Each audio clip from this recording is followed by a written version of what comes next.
आर्य sir एवं समस्त teacher एवं प्यारे बच्चों, आज हम यहाँ 15 अगस्त मनाने के लिए इकट्ठे हुए, जिसमें सभी ने अपने अपने विचार प्रस्तुत किए और बच्चों ने इतना मनमोहक प्रस्तुतियाँ दी कि उम्मीद से कहीं ज़्यादा बढ़कर थी। आपके बीच में छुट्टियाँ थी तो लग रहा था शायद आपकी प्रैक्टिस छूट गई होगी या आप इतना अच्छे से ना कर सकें, लेकिन आप लोगों ने बहुत मेहनत की और आप लोगों ने बहुत सारी मेहनत अपने आप से ही की।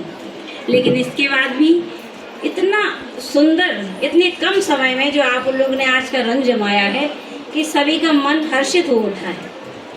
आज सर जी को मैं भी धन्यवाद देती हूँ। सर ने हमको इतनी अच्छी अच्छी बातें सिखाई। सर की बातों में से एक जो बात निकल कर आई, आज सुबह भी जब हम रैली में जा रहे थे तब सर की कुछ बातों से मैंने एक 4 लाइन की कविता लिखी है, उसको मैं सुनाना चाहती हूँ। और सर हमेशा हमें कर्तव्य परायणता का पाठ पढ़ाते हैं कि हम जिस पद पर हैं, जिस जगह हैं, हमें कभी एक चीज़ और ध्यान रखो। मैं अपने सब छोटे बहरे हैं, भाई है मेरे, आप सबको बताते हैं कि सर तो हमें सिखाते हैं, सर हमारे बड़े हैं, कि हमें कभी गलत चीज़ की शिक्षा नहीं लेना चाहिए। जो अच्छा है उससे प्रेरणा लेना चाहिए। उसके लिए मैं भी 4 लाइन सुनाती हूँ। इसी के उसमें मैं रानी लक्ष्मीबाई को भी याद कर लूँगी इन्हीं 4 लाइनों में, क्योंकि मैं तो अपना सुनाई लूँ। जब अनाचार की परछाई, जब अनाचार की परछाई सुविचार घटाने लगती है, जब अनाचार की परछाई सुविचार घटाने लगती है, जब कायरता बनकर मिसाल, जब कायरता बनकर मिसाल मन को तड़पाने लगती है, तब धर्म युद्ध के लिए सदा, तब धर्म युद्ध के लिए सदा शस्त्र उठाना पड़ता है। सर तो हमेशा हमें एक ही शिक्षा देते हैं कि भाई कभी लड़ाई झगड़ा नहीं करना है, हमेशा शांत रहना है, अहिंसा का पाठ पढ़ाती है। लेकिन कभी कभी जब हम अनाचार देखते हैं तो स्वतः ही अंदर से एक ज्वाला उठती है सभी के अंदर।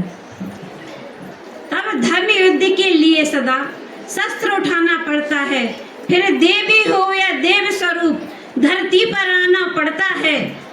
हर कोना भरा वीरता से, हर कोना भरा वीरता से इस भारत की अगनाई का, इस भारत की अगनाई का बलिदान रहेगा सदा अमर, बलिदान रहेगा सदा अमर मर्दानी लक्ष्मीबाई का, मर्दानी लक्ष्मीबाई का। आज ये कविता मैंने रास्ते में ही सोची थी और फिर आकर लिखी, रंजीत सर को बताई। मैंने कहा सर इसमें कुछ संशोधन हो तो कराएं। सर ने कहा नहीं, बहुत अच्छा। दूसरा, आज हमारे आर्य सर ने आप सभी बच्चों को एक सबक सिखाया कि भाई हमें मिलकर रहना है।